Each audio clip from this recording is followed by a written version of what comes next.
Hello, everyone. Welcome back to the Superhero Ethics Podcast. I'm Matthew. I'm one of your hosts. And this week I'm joined by Becky Allen. Becky is yet another of the great people who I met at WisCon, the conference here in Madison where I live, a couple of months ago. And Becky's going to be joining us for a conversation today about Star Wars and the hero's journey. So Becky, say hello. How you doing? Hey, I'm doing well. As Matthew just said, my name is Becky Allen. I am a writer of young adult fantasy. My first book, Bound by Blood and Sand, is out now, and the sequel will be out in December.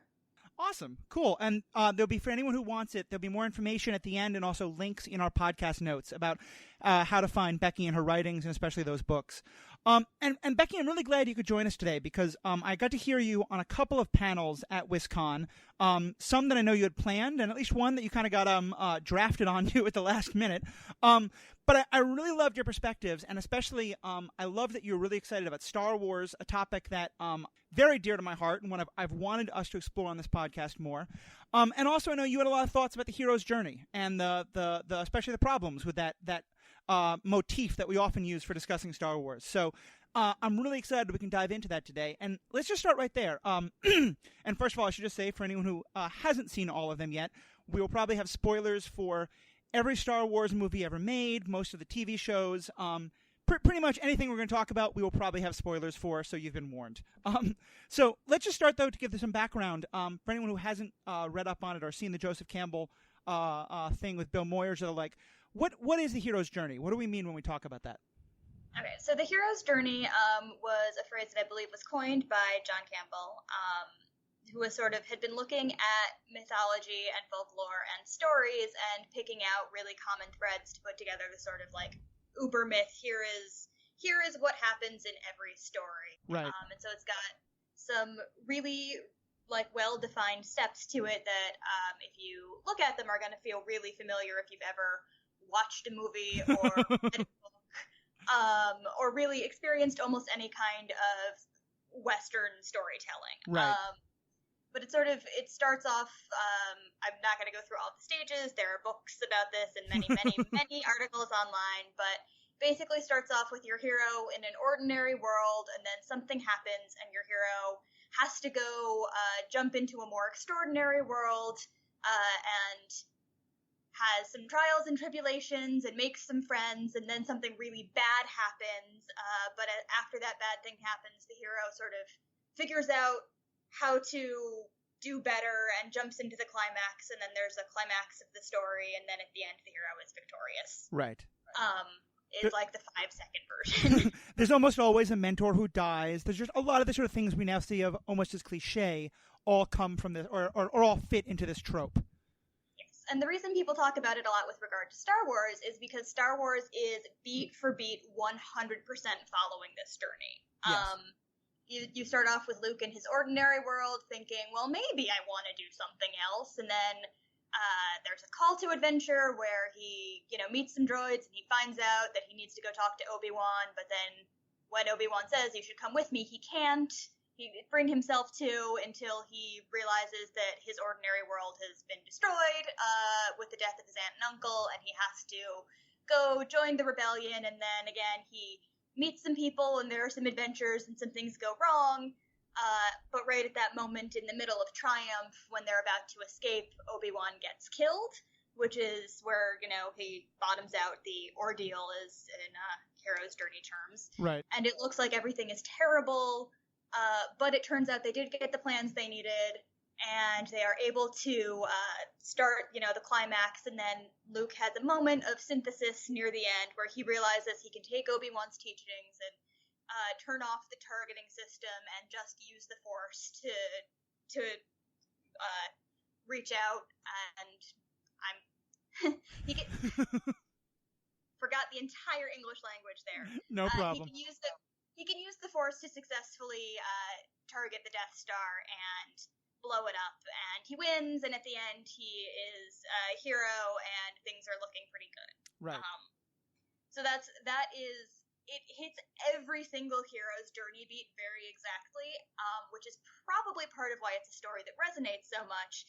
But because it's a story that hits all of those beats, it's sort of used as a way when people talk about story structure and the hero's journey. They often point to Star Wars because almost everyone has seen it and can go, oh, okay, so farm boy, adventure, sad thing, victory. Joseph Campbell, the guy who wrote it, I mean, he very explicitly named that fact. There's a I mentioned briefly, but there's a documentary where Bill Moyers is interviewing him, and they very explicitly walk through the Star Wars story and show how much it is beat for beat that hero's journey. So the linkage here is a very strong one. And so I think it's just sort of now kind of taken for granted, like that is the way Star Wars is the hero's journey. The hero's journey is Star Wars. And generally these are seen as okay, that this is a good storytelling trope. What's problematic about this? Where do we see some issues around this being such a dominant kind of a story idea, and especially in Star Wars itself? Okay, so I'm going to take it to the real world a little bit and sort of why I was Please thinking do. about it when you emailed me. Yeah. So basically what happened was, like, the day after the election, I took a mental health day from work, and so did my best friend, and I suspect so did many, many people.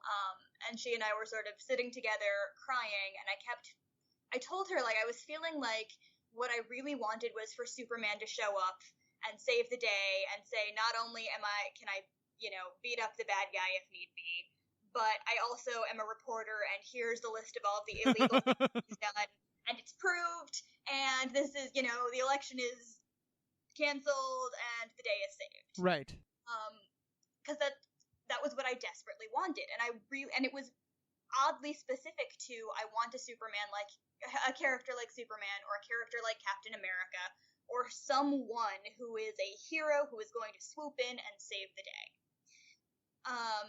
Because that's a really powerful story, and it's sort of the story that we see reflected everywhere, is the story of something has gone bad, and a hero figures it out and comes to the forefront and saves the world.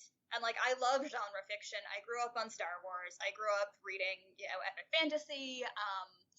Like, that's the narrative that my brain has been trained to accept and to look for, and when things are going really poorly, to sort of look around and say, who's the hero who's going to step up? Right. The problem is that there is no one hero who's going to do that right now. Like, the world is in pretty bad shape, and a lot of bad things are happening, and we are not really in a place where a singular person is going to put their foot down and put a stop to the madness and say, here is the proof, and this is how we're going to go forward, and everything is fixed now.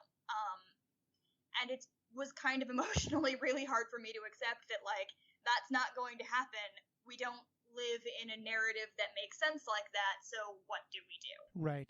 And that's why I was thinking about the hero's journey, and how by seeing that over and over through our lives, we kind of expect that to be what happens, and it's not. Yeah, and I definitely, when you suggested the topic, you told me briefly that story, and I'm really glad you got to expand on it. And I really resonated with it, because I think, for me, one of the things that I find most problematic, and I should be honest, I mean, I grew up like you, like absolutely totally immersed in this world. My mother used to joke when I was a kid that she never needed a babysitter for me if she was going to be gone for less than 2 hours, because if she just put Star Wars in the Betamax, I was not getting in any trouble as a kid. But I as I grew older, and the more I looked at it, the more I really explored this idea of the hero's journey. Because one of the things that is so necessary, I think, to the hero's journey is that there has to be people for the hero to rescue. And those people are almost always completely disempowered, that they are not... The hero has to be rescuing people, and so if we are looking for a hero, it means we're being taught we can't rescue ourselves. We can't solve it ourselves. We need someone else who is more powerful, who is stronger, who is better, who has the superpower or the lightsaber that we don't have, who can come along and rescue us. Right, we need a chosen one. Yes, exactly, because we are not the chosen one. Yeah, exactly. And I think, one of the other things that I've sort of seen and felt in the last few months was looking around and wondering, like, sort of who is the chosen one who's going to do this, and wanting that so much that, like, when Obama would give a speech right before the inauguration, feeling like, is this going to be the moment when he saves the world? Yeah. And it was not. And then when there were events like the Comey testimony, feeling like, is this it? Is it now? And it's not, because it's not how real life works. There actually aren't really chosen ones out there. And like, there are people who are very effective, and there are people who have a lot of power, but it doesn't come as far as I know, it doesn't come from a mystical force, and no one is preordained to be the one who saves the world, which, on the one hand, it's a bummer, because I would really like for someone to save the world, but on the other hand, the flip side of realizing that is like, well, then why can't it be me? Like, yeah, I can do the work that I can do. Like, I can try and get involved, so maybe it's time for me to step up, because I'm not any less chosen than anyone else. yeah. I mean, this is going to be a diversion, but I assume you're have you seen most of Buffy? I've seen bits and pieces of Buffy. It was actually, I know it's surprising, but it was not really resonated for me the way I know it did for a lot of people, but I'm relatively familiar with it overall. No, I understand that. And it's just a brief digression, but one of the things that I love a lot of parts of that show. I have a lot of problems with it, like other people. But, and apologies here, this is going to be major spoilers for the last episode of the last season. But one of the things that I like about it is, throughout the entire show, there is this motif of Buffy as the chosen one, and that there has been this long history of people being the chosen one. And that in the sort of last major thing they do is to say, why can there be only one chosen one? And can we sort of awaken the potential for many, many people to be the chosen one? And it's still problematic, because it's still like that, about 10% of the population is chosen one instead of everyone. But it's still an interesting sort of twist on this, of saying, how can we get past this idea of looking for that one perfect individual, and instead say, how can we all be a part of our own rescuing? Well, yeah, I mean, and the other thing that it makes me think of, I think you are right about that as sort of one of the paths forward and way to counter it. But I also think if you're talking about chosen ones, you also have to talk about, chosen ones in Star Wars, you also have to talk about Anakin Skywalker. Yeah. Who was also a chosen one, and look how that turned out. I mean, he's the one who brings balance to the Force. That's not necessarily a good thing, it turns out. Yeah, so, like, what if your chosen one is not, if your chosen one doesn't care about the things that you care about, or if your chosen one, protects their own power, or if your chosen one is just is somebody who cares only about ends and not means, you can still end up in a really bad situation. Like that to a certain extent is fascism. Like, you've got the one person who's in charge, and maybe that person was the chosen one or the hero, but maybe that's not the best system, and having this one person in charge is a bad thing, but you're kind of stuck with it. In fiction. In real life, hopefully, we can do something about that. Right. But yeah, so you have, having a chosen one doesn't mean that person is always going to make good choices or do the right thing or do things you agree with, and you can end up in an equally terrible situation. And maybe looking for the next chosen one, or that guy's son, might not always be the best solution. Yeah, I think that's a great point, especially because, for me, one of the real problems with this whole idea of the hero's journey is that now every other character doesn't get to have their own story, but instead they are a plot point for the hero's story. Obi-Wan's death is there, and Dumbledore's death is another great example of that from Harry Potter or any of these things. Those things happen to advance the hero's journey. Han Solo, one of my personal favorite characters in the series. Although I really hope we don't get his prequel movie, but that's another story entirely. But his, in a lot of ways, in that first movie, he is the character who has one of the largest moral arcs. But his moral arc isn't the focus of the story. It's the thing that the hero has inspired him, and so now he gets to have his moment in the sun for the purpose of helping the hero to do the thing the hero needs to do. Is that something you take away from the hero's journey as well, like this problematic way that the other characters get treated? Well, for that, I think it actually also gets a little bit into issues of representation. Like, when we talk about the hero's journey, you picture Luke Skywalker. Yep. Luke Skywalker is a white presumed straight dude, although I don't always make that presumption, but like you can read Luke Skywalker however you want to. Right. But when you think about heroes in this culture, you think about straight white dudes because they're the ones whose story gets told and whose story gets presented as heroic. Right. And so, like, for me, Star Wars was incredibly important to me growing up. I don't know if you were at WisCon, not the year before this one. I was actually on a panel about Rey, her entire existence. Yes. And while she is also, I think she will probably end up having a very hero's journey-esque story arc, which is, we're only a third into, but she seems to be a bit of a chosen one there. Uh-huh. Her very existence made me cry, and so I was on this panel crying with 4 other women who were also crying, and a packed room full of mostly but not entirely women, most of whom were also crying.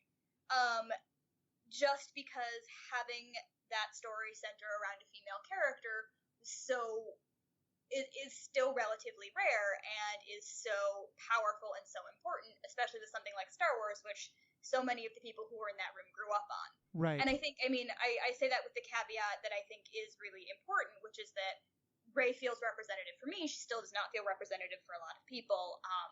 Women of color in particular do not see themselves reflected in that journey very often, significantly less so than white women who, significantly less so than white men. So right.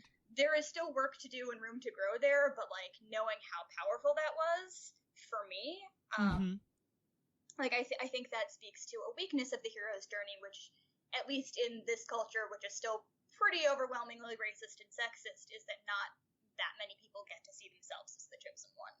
Yeah, I think that's a great point. I should say I was not in that panel, but I was at that WisCon, and that panel actually live tweeting the responses to that panel was a big part of what birthed this podcast. So I'm very glad that you were a part of that. And I've used the and I'll repost it actually in the notes to this. There's a fantastic thing someone put together, like a slideshow with pictures and tweets from that panel of how powerful it was. And it's something I've used often as an example of why this representation stuff matters. Because I think one of the real problems of the hero's journey is when the only time you can see yourself represented is not as the hero, but as the sidekick. As the person who has to, all the problems with the magic Negro idea of you only get to be the person who dies so the hero can have their journey, or you get to be the fun sidekick who says some cool lines and helps, but still doesn't get to be the hero themselves. Or you get to be the super competent woman who trains the hero, but does not herself get to be the hero for some reason. Right. Or the super competent person of color who trains the hero, but does not get to be the hero for some reason. Or the queer-coded Disney villain. Yeah. Where there are not other queer characters. And I'm thinking of the Disney cartoons. So many of the villains in them are queer-coded, and you don't have other queer characters or queer-coded characters. And so that's a place where, this is from reading and from following a lot of people who've said it, more so than from myself, but a lot of people who identify with Ursula, for example. Oh, yeah. She is amazing, and there's no one else like her in Disney movies anywhere. Yeah. I think that's a great point, and I know there has been some great writing I've seen about that specifically around queer issues, especially in Disney. For myself, most recently, the one that I'm really aware of and really sensitive to is the way that we have now made mental illness the reason for villains, especially in comic book stuff. PTSD or other kind of mental illnesses now become the justification for evil in ways that are also really problematic. Well, and so let me keep taking off on that, because I think I like that we're not just talking about just throwing out the baby with the bathwater and saying the hero's journey, it wouldn't be terrible if we still had some hero's journey stories, but had some non-traditional heroes in them. But clearly there's something more. I mean, to your mind, if we had a world where we had all the movies were hero's journey, but we had every different kind of person got to be the hero, is that enough, or do we still need to go deeper in terms of breaking down the hero's journey idea itself? I think we still need to go deeper. I think that would be incredible, and I wish we lived in that world. Yeah. Because I don't think that the hero's journey is inherently a bad thing. I think it is a value neutral thing. I think only having straight, white, cis, allosexual men as the hero, that's a bad thing. Yeah. But having, like, the hero's journey works as a story because it brings together, like, structural elements that make for a really powerful journey. You see somebody just starting out, you see them grow, you see them succeed, you see them fail, you see them work harder and overcome issues and eventually really earn their success. And that is a really powerful story. And that's why we tell it over and over and over. And that's one that does resonate to real life. Yeah. I mean, in more metaphorical than literal terms, but I mean, a lot of people can resonate with a hero's journey on some level, at least. Yeah.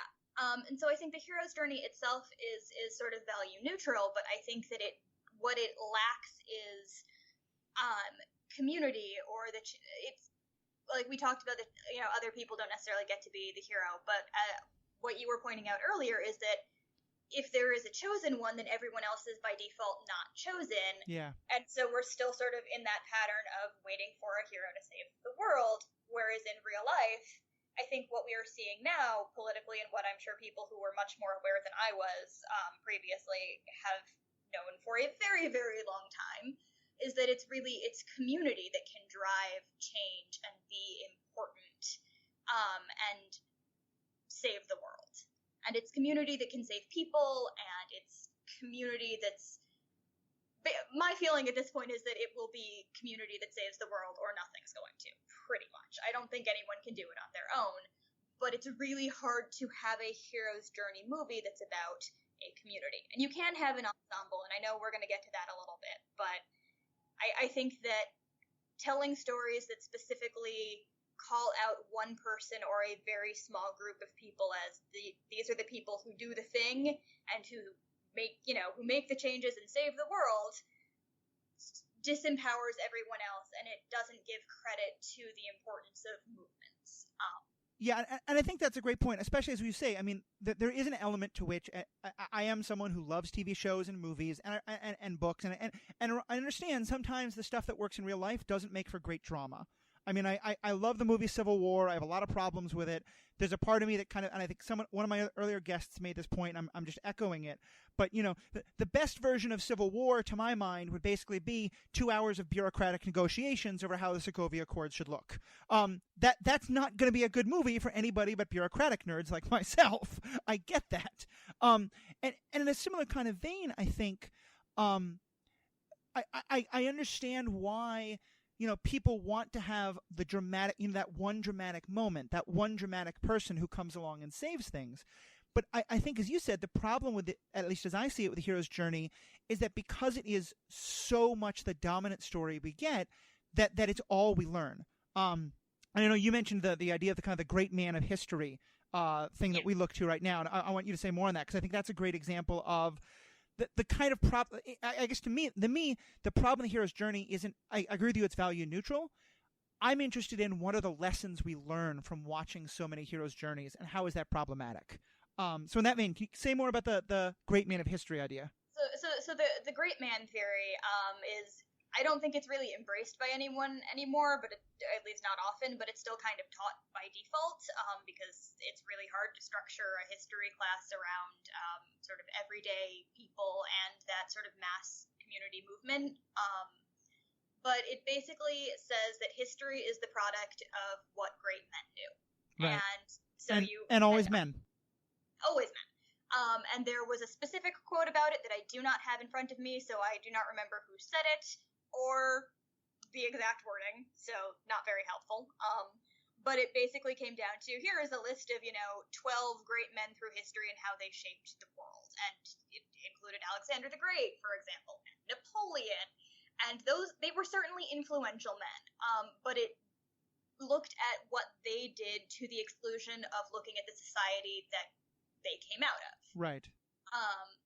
And so that, I feel like right now we're living in a moment where I hope that does not happen, but to me that would be 200 years from now, people looking back and saying, well, Trump was terrible, and that being the full statement, as Right. opposed to let's look at Congress and what's happening there, and let's look at the white nationalism and racism and white supremacy that gave rise to a candidate like Trump, and not looking at the actual social factors that have led to this.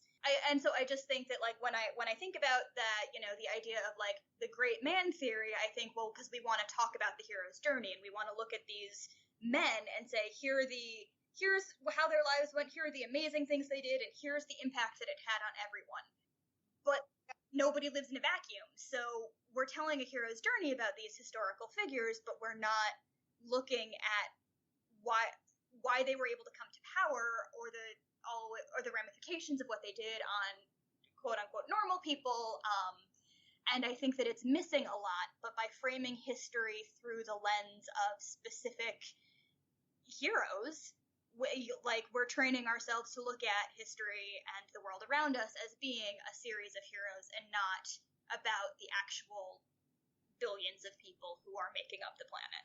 Exactly. And I think I agree with you that I think, like, in terms of academic study of history, we're moving away from that.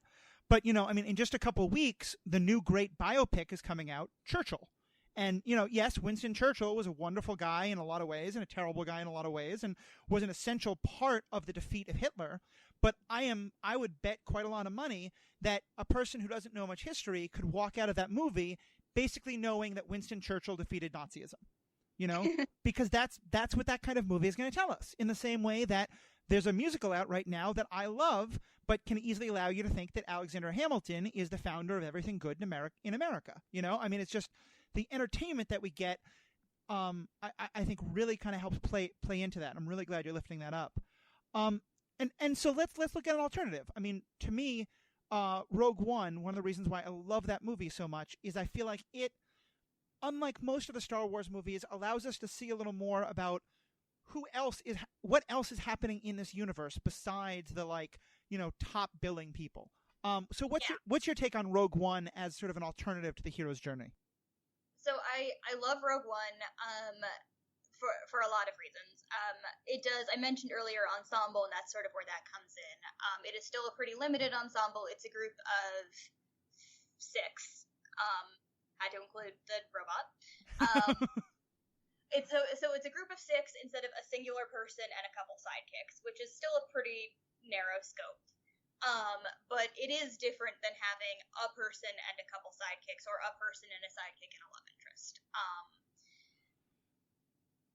So I appreciate the expansion. I appreciate that that it was more representative or more inclusive than any previous, except for maybe The Force Awakens, than previous Star Wars movies. And it's still not perfect. And I think one thing that I do, it's a little bit of a tangent, but that it's probably worth noting that it's really hard to take an existing IP that centers around white people and then say, oh, we need to expand that, but we still have to deal with this core. So how do you decenter what's at the core?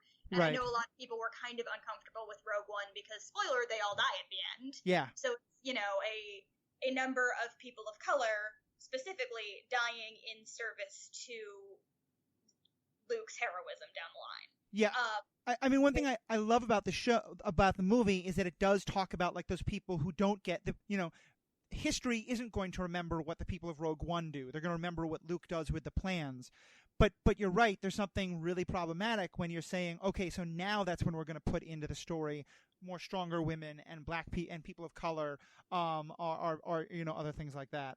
And please remind me to look up where I was reading about that beforehand, because that was not an original thought, and I certainly don't want to take credit for other people, like, having helped me figure that out. But I think that that's actually, it's a problem that a lot of expanded universes and reboots run into, is like, well, nobody was thinking about this when we got started, so there are a lot of white guys in it, and now we have other people, but those are still the characters at the core, so what do we do?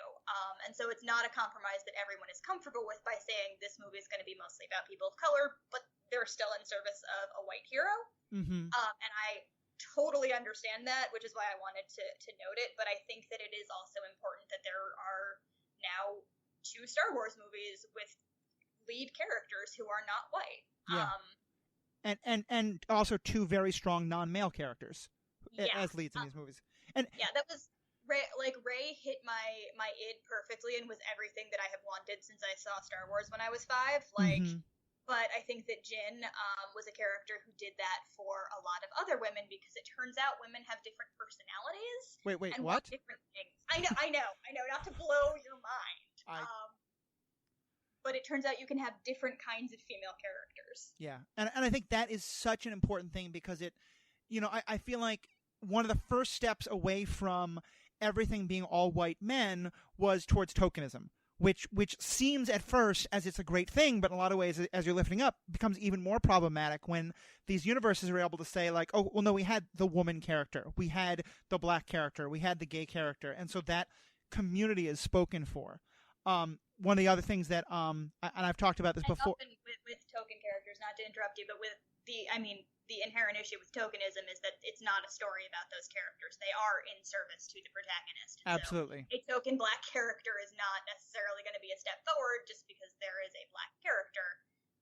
I don't feel qualified to say whether or not that representation is better than no representation. Like, I am I'm so white I'm almost translucent. Mm-hmm. So that's certainly not something where I feel qualified to state one way or the other, but I do think that, like, just having people of color or just having a woman is not necessarily fixing the problem. Yeah, absolutely. Well, and so going deeper with that and I want to hear more also about Rey, but specifically with Rogue One, for you, what is the power of a story about the people who aren't getting remembered? The people who are sort of like, I think no matter what else we think about Jin or any of the characters in Rogue One, that we know the history and we know that these characters are not, when C-3PO tells the story to the Ewoks, he's not talking about Jin. What to you is the value of having a story about those people who are sort of, take a quote out of my own academic background, the underside of history? I think there is a lot of value in it because I think it is sort of pushing back against that great man theory that doesn't look at the context that those characters come from. So in Star Wars, we can say Luke is the chosen one, but we can now say Luke is the chosen one, but how would they have defeated the Death Star if it weren't for all of these non-chosen people? Right. And I think, like, a lot of, I know a lot of people watching Rogue One found Bodhi particularly powerful because he was a character who was caught up in the Empire and realized it was wrong and left it and was willing to give his life to try and bring the Empire down, and that's really powerful for a lot of people. And I think you have other characters like Jin who had reached a point where she was like, I don't care anymore. Let the Empire be the Empire. Just leave me alone. Realizing that actually that's not the way forward or what she wants to do, and that she wants to also help bring the Empire down. And I think that looking at them as ordinary people instead of extraordinary people, but then realizing that ordinary people coming together and just trying to do something can be extraordinary. That's such an important point because to me that's like, as you were saying, to me, one of the worst parts about the great man of history idea is that unless you have quite a strong ego, it's hard to believe you're going to be a great man of history, especially if you're not a man, even more so.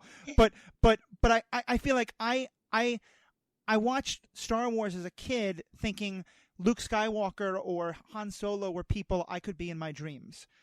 I watched Rogue One and I thought I could learn something from this in terms of how to fight Trump. It felt so much more relatable because those characters weren't the high-level hero in that way. In particular, I think for me, one of the ones that most guides me in that, and one of the scenes I think from Rogue One that really struck me is very early in the movie, again, spoilers, when Cassian kills someone. Here's someone presented as kind of the Han Solo type character. He's sort of supposed to be a hero. This isn't him shooting a bounty hunter. He just flat out kills someone who is his ally because it's going to slow him down. I love that scene because it is so ethically problematic, but it also kind of, to me, it really highlights the idea of these are the good guys and they're not perfect. They're not doing everything perfectly. This isn't a world of like a clear moral black and white. I hate those terms, but a clearly defined sort of moral binary. Yeah. Sorry, I should have had a question there. I definitely agree that that is a complex and interesting ethical question that the movie raises. Like, I still, and it's in large part, I'm sure, because I grew up on Star Wars and the hero's journey, I still prefer my heroes straight up heroic. That's fair.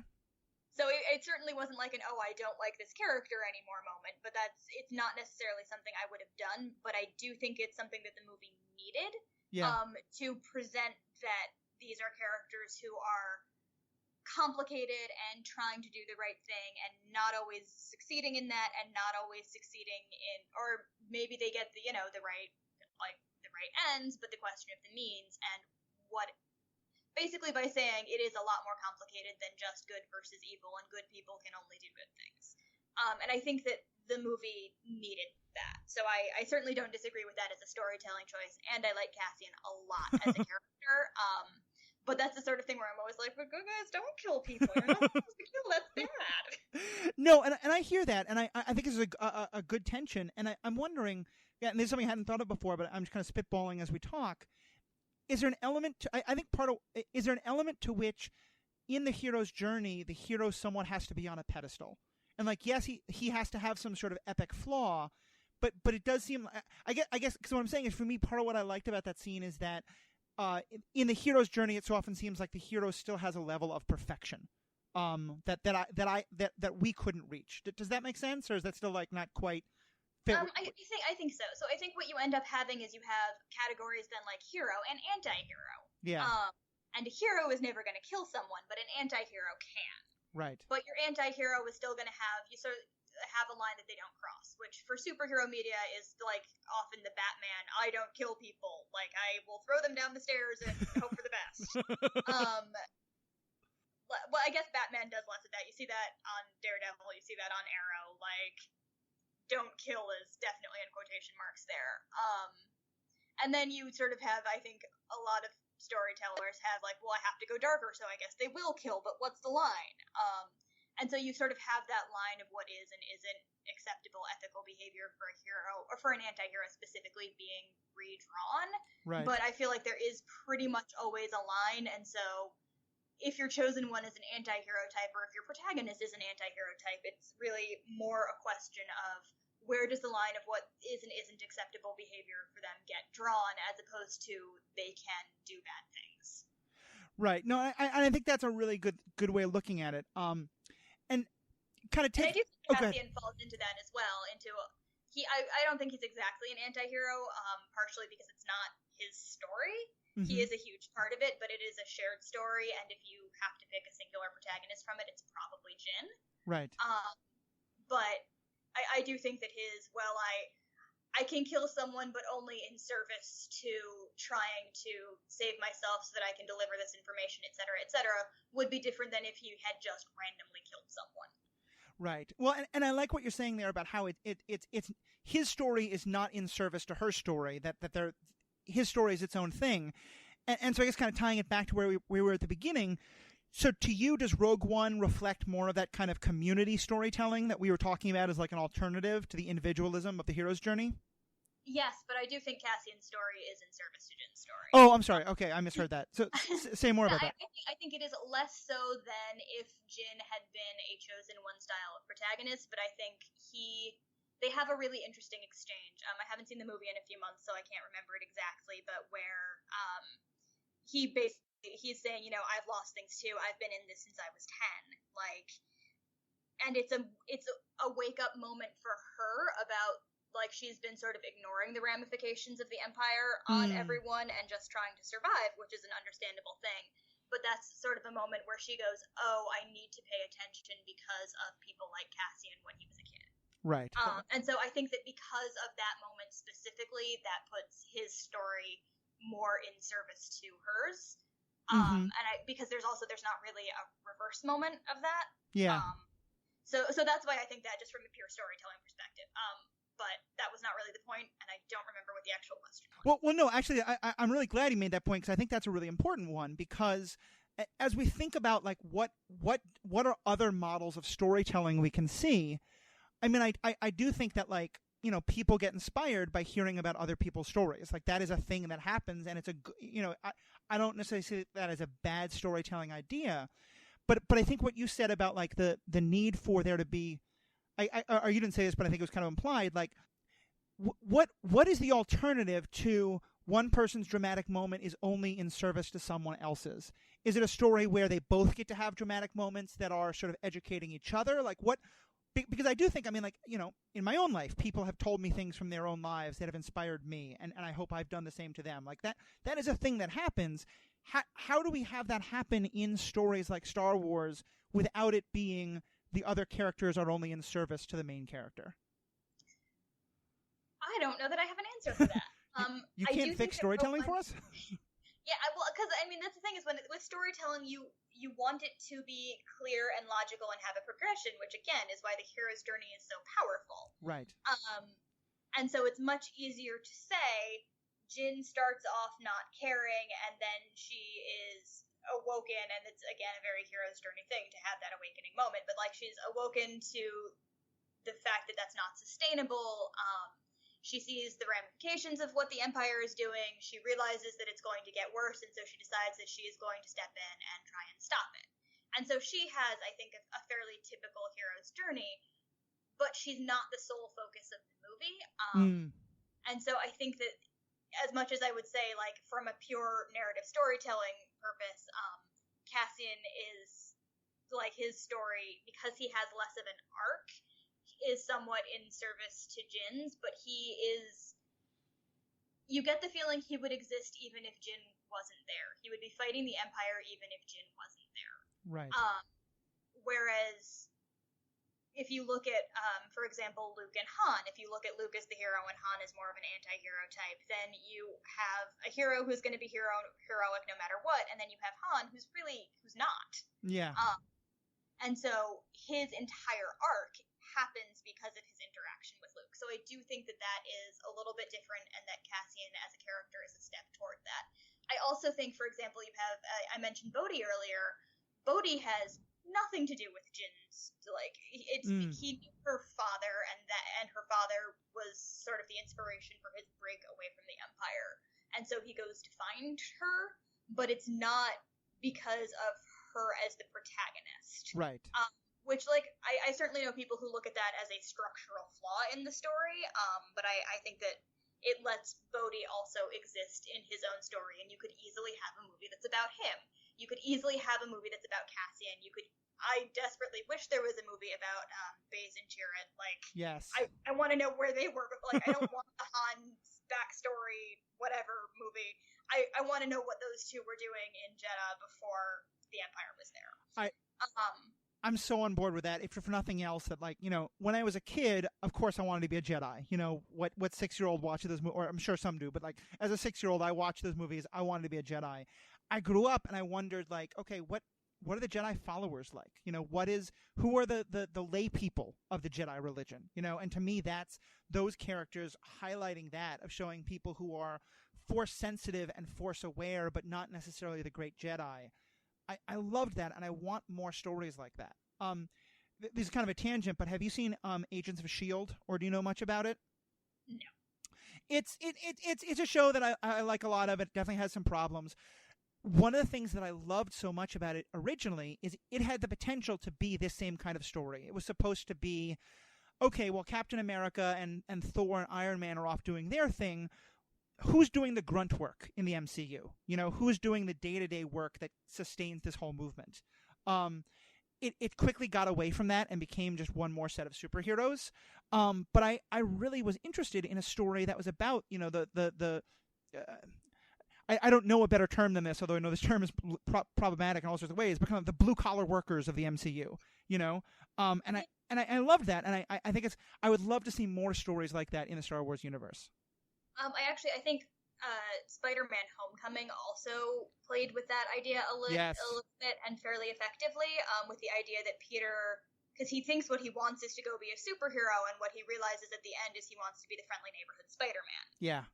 And like, I live in New York, and it was in New York that was very recognizable to me, but one of the things that really got me was when the deli is blown up, and he saves the guy who runs the deli, and he saves the cat. Yes.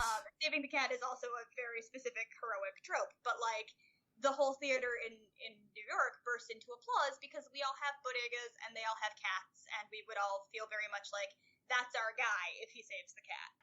I grew up in New York City. I used to live there, and I have never missed New York more than watching that scene. Because I still remember like the exact sandwich the guy at my local bodega would make for me every day, you know. And so yeah, that scene had so much resonance in that way. So the idea that Peter, just to bring it back because I got off on an New York tangent, which I always get off on. But like the idea that Peter is very much of this particular neighborhood and he's still part of it. And so when he's a superhero, he is doing the villains he's going after are not necessarily Hydra, but it's the weapons dealer in his neighborhood. Right. Who is using alien technology, but superhero movie. But I think that was a similar sort of attempt at looking at the world that a hero belongs to, but it is still 100% hero's journey.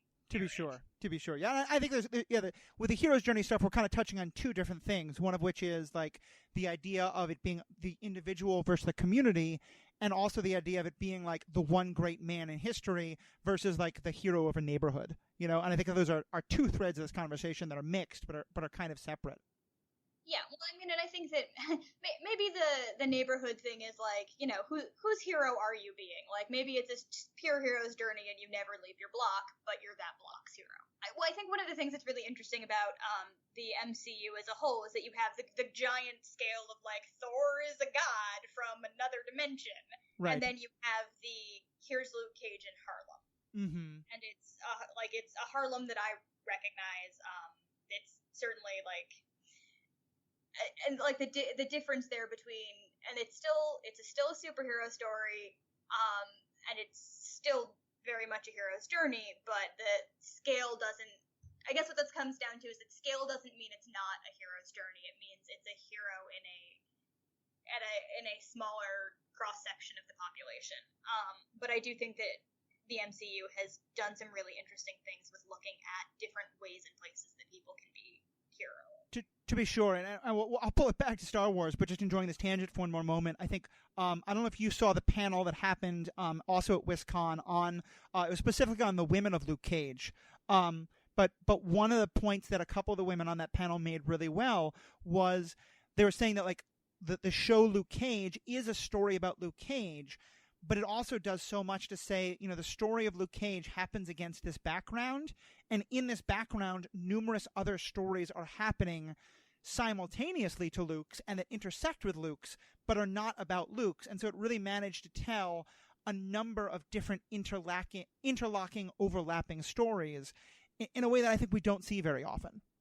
Yeah, and I think that sort of ties back to the original point about Rogue One, which is that you can single Jyn out and say she's the protagonist of this movie, and then there are other major ensemble players, but it feels like any member of that ensemble has their own story and their own drive. And so if Jyn weren't there, they wouldn't necessarily be doing this exact thing, but they would still be working towards being heroes in their own right for different reasons. To be sure. Well, and one thing that I'm thinking of as we talk about this, and again, there's an off-the-cuff idea, tell me if I'm totally wrong here, but there are obviously so many reasons why fans dislike the prequels, or at least many fans. I don't want to name where you are with them. But as I'm thinking about it, I'm wondering if part of why those movies are so unsatisfying is like, take a character like Obi-Wan Kenobi. An interesting character to be sure, but in the first movie he appears in and where he dies, he is a plot device for Luke Skywalker. And the prequels are trying to sketch him out as a more fully developed character. And I'm wondering if this is another, like what we're seeing there is the kind of problem with, is that we're trying to basically take someone who started as a prop on the hero's journey and now turn them into a fully fledged character. There's obviously a lot of other props, but is that always going to be an integral part of like trying to sort of fill in the details of something that started as a hero's journey? I don't think so. I think that there is a lot of room to take something that starts as a trope or archetype and flesh it out and make it its own thing. I don't remember the prequels that well. I rewatched The Phantom Menace a couple months ago for the first time since it was in the theater. And I'm proud to say that I retain literally no memory of it. It was gone from my brain again immediately. Your brain's a better place for it. And I haven't seen the second or third prequel since they were in the theater either. Okay. So I'm not hugely up on my Star Wars prequel knowledge, but my impression from what little bits and pieces I grasp at is that it wasn't Obi-Wan who was the problem with the prequels, and I think that maybe if Obi-Wan had been the central protagonist, they would have been stronger stories. It was Anakin who was the problem, because we know so specifically where he ends up at the end. Yeah. And so it would be theoretically interesting to see him get there, but actually it ended up sort of kneecapping the story a little. Like, Padme didn't get to be a fully realized character because she had to stay in service to Anakin's arc to the point of kind of dying for no reason. Yeah. And so I think, and Obi-Wan had, like, we knew how that was going to play out. And I don't think that knowing how something is going to end is always a bad thing. We also knew how Rogue One was going to end. Right. But I think that if you start... I don't think the problem was that Obi-Wan shouldn't have been fleshed out. I think that was fine. I think the problem was that only doing that and only creating Padme's arc and other bits and pieces of the prequel in service to Anakin when Anakin's arc didn't really work that well was what caused a lot of issues. Some of them. Like, that didn't cause Jar Jar Binks. And I know Jar Jar is the easiest go-to punchline, but like... I don't want a Jar Jar Binks backstory. That's one character I'm really okay letting go of. No, that one's fine. We can leave him be. And so I do, like, I'm not interested in the Han Solo movie. I don't need that. I don't know that it's going to tell a story that I care about. I will give it a try, but I do think that there is room to say, so here's what we know at the end, like, how did we get here, and have that work, and have that actually do some of the fleshing out work that lends a sense of community and a sense to characters being characters in their own right instead of being in service to the hero. It's just a question of if it's done well or if it's done poorly, and in the prequels it was done poorly, and in Rogue One I think it was done pretty well. That makes a lot of sense, and I think that's definitely true. And I know we don't have too much more time, so there's one or two more things I want to make sure we touch on. One phrase I know I've heard you talk about a couple times as kind of an alternative to the hero's journey is the heroine's journey. So can talk to us more about that. What does that look like as an alternative and a different way of doing storytelling? Okay, so it's actually, the thing is, so I don't know anything about the heroine's journey that you cannot find from 20 minutes on Google, because that was how I ran into it a couple months ago and found out about it. We make no claims to expertise on this podcast. That's totally fine. So I just want to disclaim, like, I'm not a great expert in that. So the heroine's journey was codified by Maureen Murdoch, who was a psychotherapist who was dissatisfied with the way the hero's journey felt very male-coded to her and does not really take into account anyone other than, in most tellings, the straight white guys. So she was a psychotherapist who was talking with her patients who were primarily women, and looking at in their lives what some of the common threads were. And so she, from that, put together the heroine's journey, which is sort of a counterpoint to the hero's journey, that I think, like, what I've read from her writing, it's very distinctly, like, about a female character who starts off from a place of rejecting femininity as sort of the beginning of the narrative, and then as she embraces a more masculine identity in whatever form that takes, is successful to a point, and then eventually that collapses because it's still a woman in a patriarchal society, and there's only so much you can do, even if you are, quote-unquote, one of the boys. Mm-hmm. And she has to learn to embrace the femininity that she had deliberately left behind and synthesize both the feminine and masculine traits that she has acquired through her journey to then be able to have a true success at the end. So I think it's interesting to bring that up as counterpoint to the hero's journey because it is so specifically female, but I think that those motifs actually don't need to be female. I think it's very much about marginalization and growing up with a set of values for yourself or expectations placed on you that are not part of what the dominant culture is, and having to go through a journey of figuring out how to exist in the world as a woman or as a person of color or what have you, and about sort of figuring out how to be at peace with that in a society that's still super sexist and super racist. And so it's more of an internal journey, and it's about a value system as opposed to an external journey about stuff happening. Right. So it seems like it's not about like being a hero to anyone else even as much as it is just about one's own journey. Is that an accurate kind of statement? I'm probably newer to this even than you are. I think because it's about the internal journey, that is true, but it can still be applied to an external journey, and sure. Most stories have both. So you have the external hero's journey where the character has exciting things happen, and then they go wrong, and then they figure it out, and they blow stuff up, and then it's the end. But they also hopefully have a character arc where they are learning and growing and making sense of the world. If a story is done well, those things come together right before the climax, and it's a character realizing, like, oh, because I now understand X and Y about myself, or I understand X and Y about the world, that tells me how I can succeed in the adventure plotline, and then they can go blow up the Death Star or whatever. Right. Is there an example you can think of that's sort of a good illustration of what you're talking about? So when I was reading through this, it's not. I think a lot of stories sort of do it inadvertently, maybe, or maybe it's intentional, but it's not nearly as well known a thing, so I doubt it. But the first thing that actually sprang to mind for me was the movie Labyrinth, which is actually not one of my favorites. I kind of nothing it, but I know I have a lot of friends who it really resonated for. But which struck me very much as that sort of story, because it starts off being about a girl in her mid-teens who has been told she has to take care of her infant stepbrother or half-brother. And he's playing with a toy that's hers, and she wants it back. And that's such a clear, I don't want to be a mother, I want to be a kid. I reject femininity and want something else instead.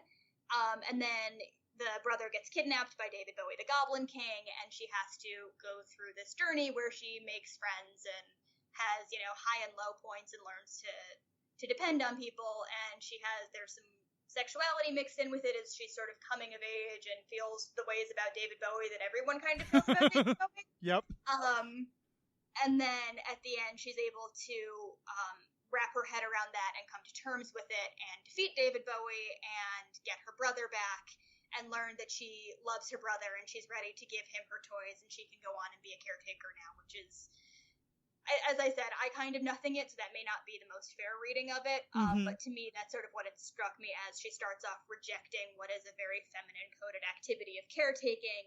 She goes through this journey of growing up, and then at the end, she is ready to move on from being a child and embrace that caretaker role. So that struck me as sort of the heroine's journey. But I think it really, I think that it's a character arc more than a story arc, so I think you need both of those pieces to have an effective, interesting story.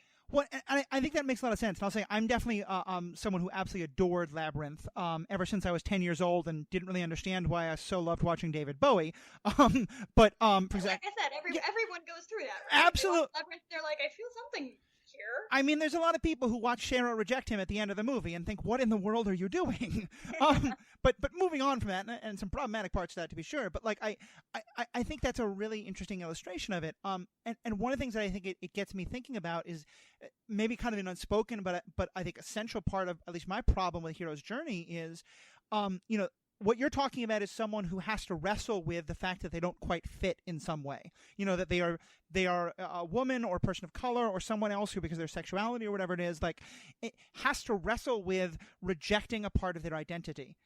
A hero in a hero's journey almost never has to do that, because they almost always start, as we talked about at the beginning, as the straight, white, cis, able-bodied male. Like so much of those stories seems to resonate around the fact of this is a person who expects the world to be a certain way because they have the privilege to think that the world is the way it should be. And at least in a lot of heroes' journeys, it seems like a central part of that story is them, starting off by saying, I think the world should be different. And so, of course, I am my thoughts matter. and so I'm going to try and make the world be the way I think it's supposed to be. And that in and of itself isn't a bad thing, but that's an incredibly privileged thing to be able to do. Yeah, I think that actually speaks to it really well.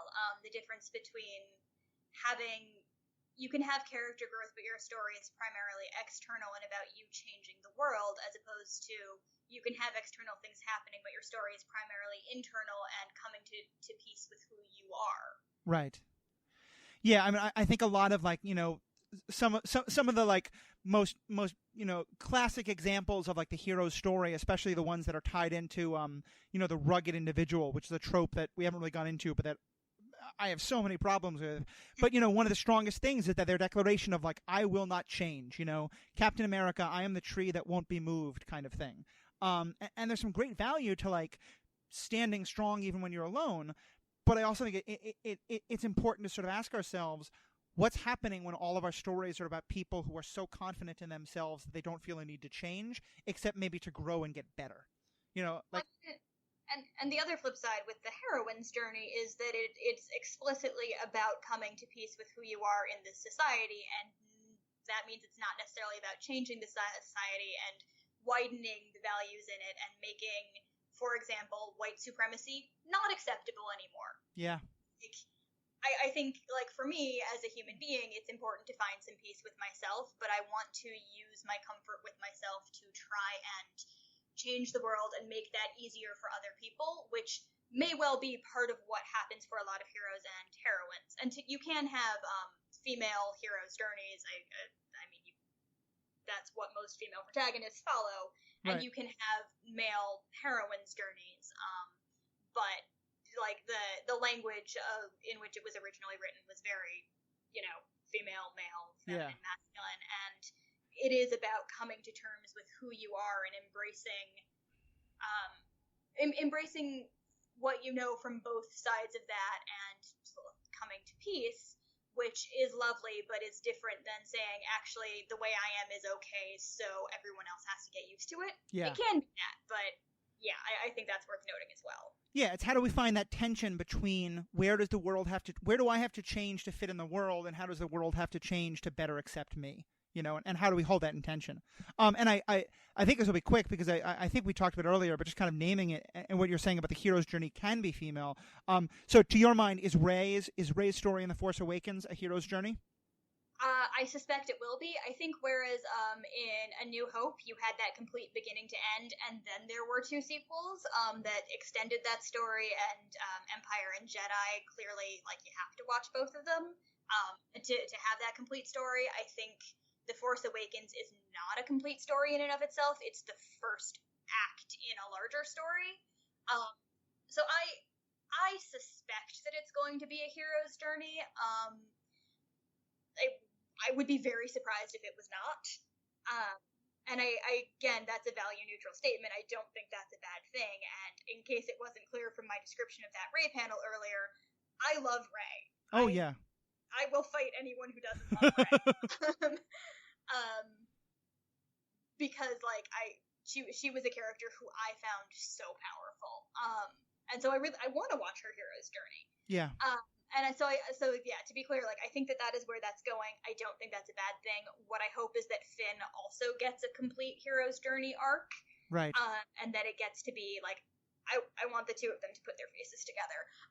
But I don't want it to be that his arc is entirely in service to hers, and I don't want it to be her arc entirely in service to his. I would like for them to be dual protagonists whose stories are going to intersect and enhance each other's. That would be my idea. Now, I'm warning you, I hope we're not going to get any hate mail from those who want Finn and Poe to get their faces together.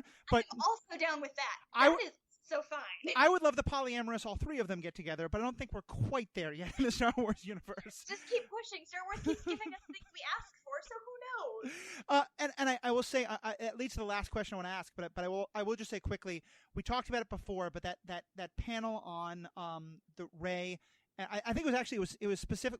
I think the name of it was Rey is Mary Sue, or why the. It was called, I think, Is Rey and Mary Sue? Yes, now let's all shut up and move on, or something like that. Oh, exactly. Yes, and that's awesome. Yeah, and I want to just say explicitly, I think anybody who's listening to this will really enjoy reading through the summary of it that I'm going to post and anything else that people can find about that panel. But I want to say especially to any male fans who are listening to this, I was incredible because I enjoyed Force Awakens, but I didn't need Rey. Rey didn't speak to me in the way you're talking about. And I don't think I really fully got that until I could read the stuff about that panel. And every time now there's something similar. Every time people talk about like the young girls going crazy about Wonder Woman or about Ghostbusters or things like that, I always think about that panel, and that I didn't even get to see, but that I've heard so much about. And I would just say to anyone who's still kind of like not quite sure why that kind of representation matters, because you've always seen yourself in those heroes, definitely read what I'm going to post about that panel, because it to me, it got that message across so well. So just wanted to throw that up. Yeah, and I would say it's also like one thing that I keep in mind with news like the announcement of having a female doctor for Doctor Who, which I have only ever seen like one episode of. So when I say like I nothing that, I mean I literally like what? Who's a doctor? I don't know. But that was really important for a lot of people, but it's also for the people who it's important to, primarily white women, to think about how that feels for you, and then think about how there are still people who don't get that feeling. Absolutely. And particularly women of color. And like I know for me as a like as a human being, but specifically as a writer, I want everyone to be able to feel what I felt when I saw Rey or when I saw Holtzman in Ghostbusters, be the weird mechanical genius who got her big hero moment with her awesome ghost weapons. Like, yes, that was such an like, because Ghostbusters was another franchise that I loved as a kid. And like now they just need to give me a female Ninja Turtles, and then my childhood will be fixed. I'm with you. I mean, I'm always trying to think about who is it that's not getting seen. I mean, for my own selfish reasons, I'm still waiting for a superhero who has a disability, but their superpower doesn't allow them to overcome their disability. They just are a person with a disability and a superpower. So I think every time we see something like that, it's important to think about like, who does this matter for? If it doesn't matter for me, who does it matter for? Or if it does matter for me, like, who else still needs that? And I'm really glad you lifted it up. And it doesn't mean that you can't be joyous or excited or that it Yes. should mean a lot to you, because you can't really control whether or not it means a lot to you. Like, as I said, Rey and Holtzman both, like, were overwhelmingly important to me. But it does mean that if you are a creative type or you're somebody who puts media analysis out there, or who puts, stories, comics, or art, or whatever it is, who makes things for others to look at, to remember that feeling and sort of ask yourself, is there a way for me to help other people feel this who maybe haven't gotten to yet? Because, like, as I said, I just want everyone to be able to feel the joy that I felt. Yes. And it's very clear that not everyone does, and that to me means that there's still more work to do. Well, and I'm so glad you said that, because I think that's a great kind of wrapping up point, because I'll say one of the things that I was really impressed by hearing you on some of those panels is when I hear people talk about like media criticism, like the way we critique these kind of stories, and I'm in this business myself, I don't get paid for it, but I'm in this work myself, is that it seems like people think you have to be in one of two camps. Either A, that you're saying, look, these are great movies, I just enjoy them, can you shut up about the issues in them, I just want to enjoy them, or because we find things that are not perfect about these movies, and in many ways very, very far from perfect, therefore we can't enjoy them. And I really loved that a couple people at WisCon, but especially I saw you doing this a couple times, the ability to say, I love this movie, it's great, now let's talk about the problems in it. Like, that we can do both of those things at the same time. Those two don't have to contradict each other. And we can say, like, Force Awakens and Rogue One are amazing for how they move us forward, and there's still a lot of work to be done. Ghostbusters was great and also had a lot of racism issues. Like, how can we hold that tension of saying we don't have to either love something and blindly or hate it entirely, that we can say these are great pieces of media or not so great pieces of media, and talking about them doesn't mean that they're terrible, or that they're perfect. Yeah, I mean, I think media criticism is important, and I know that it was reading a lot of criticism from women of color of The Force Awakens and Rogue One, which don't really have women of color in them. Not at all. I'll link you to Tanya DePass's article about Patty and Ghostbusters, but saying, like, this didn't make me feel good. Yeah. Like, I think that, again, for privileged people, particularly for white people, you need to actively read criticism from people who are not white, and listen to what they say, and try and train yourself to notice those things without them always being explicitly pointed out. And that's kind of where I am, and I don't always succeed at that, but I think that it is important and worth doing, because as I said, I want everyone to have that moment where they feel like I felt when Rey got the lightsaber. Yes. Yeah. No, and that makes sense, because I got that movie when I was 5 years old. I got that moment when I was 5 years old when Luke got it. And to me, reading about, like, realizing, wait, other folks haven't had that all their lives. Of course they should have that. You know, that makes so much sense. So this has been wonderful. Let me just ask kind of as a last thing, what are you hoping for, or what are you dreading in the upcoming Star Wars movie? Sorry, I got there in the end. What are you hoping for, or worried about in the coming Star Wars movies in terms of this kind of stuff? In terms of this kind of stuff, is the character name Rose, or the actress name? I think the character, who they've mentioned that there is a woman of color who's going to be, part of the story in, the next movie. I hope that she is a significant part and that she's great.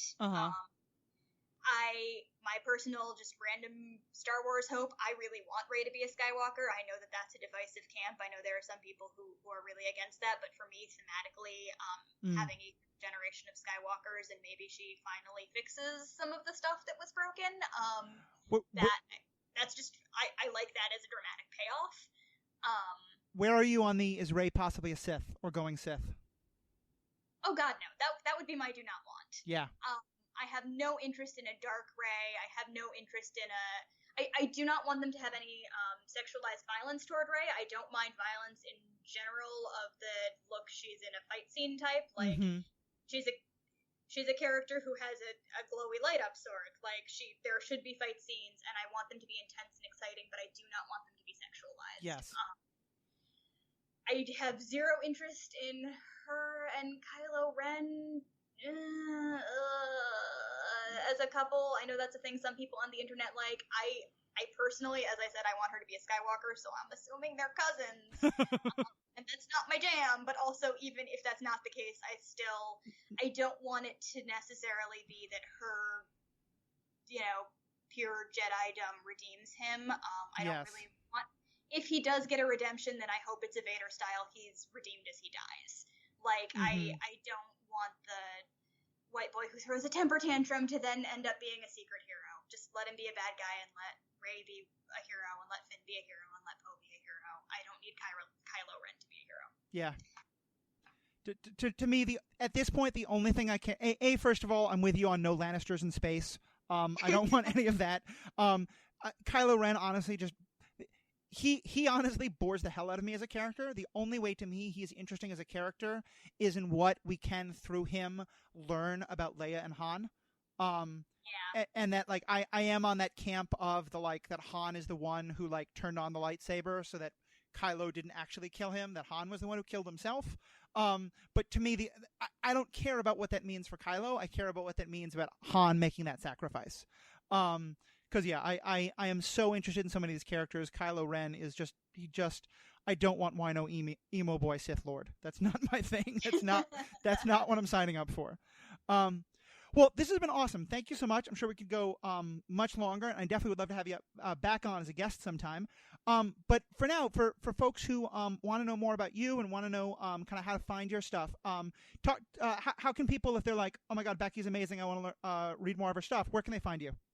I am on Twitter it is @allreb, ALLREB. I am on Tumblr as Becky Text, and you can find me and more about my books at BeckyAllenBooks.com. And as I said at the beginning, my first book, Bound by Blood and Sand, is out now. It is, in very brief, it's about a girl in a desert world who has grown up as a slave, who discovers the magic that can bring water back to her world. But because she grew up as a slave, she kind of doesn't want to because she's not interested in saving the people who enslaved her. Interesting. And the sequel, Freed by Flame and Storm, will be out on December 12th. Well, I'm going to break my own rule and ask one more question. Do you think of your book as a hero's journey? And were you conscious of the hero's journey motif as you were writing it? Yes.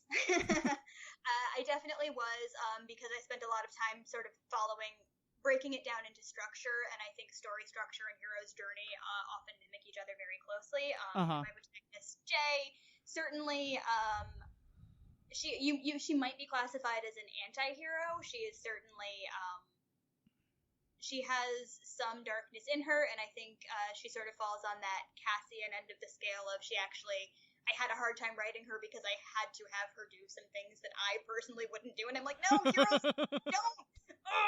But I also think she was right to do them, so I was it was in that sense a little bit difficult for me to write, but it sort of pushed myself, and I think if you read the book, you will probably be able to tell the moment that I mean. Awesome. Yeah, but I think it turned out well, and so I think everyone should go read my book now. Great. No, definitely they should. And thank you again. Thank you so much for being a part of this. And to everyone who listened, thank you so much. As always, we do this podcast because we want to give you ideas. I don't think I'm right. Becky, I'm sure you don't think that everything you think is gospel truth either. What do you guys think? Yeah. What do you guys think? Where were we right? Where do you disagree with us? What's your take on the hero's journey? What's your take on Luke's story or Rey's story? Or Finn's or Poe's or Jay's or any of the rest of them. You can tweet at us at Superhero Ethics. You can also find us Superhero Ethics on Facebook. If you're listening to this podcast for the first time, you can find us on iTunes or Stitcher at Superhero Ethics.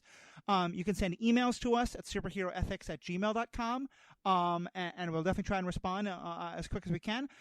Let us know what you think. For me, the whole point of this is taking the great conversations that I got to have with people like Becky and others at places like WisCon and expanding it. So if you're having more thoughts about this, definitely let us know. Thanks again for listening, and look forward to talking to you next time. Bye-bye.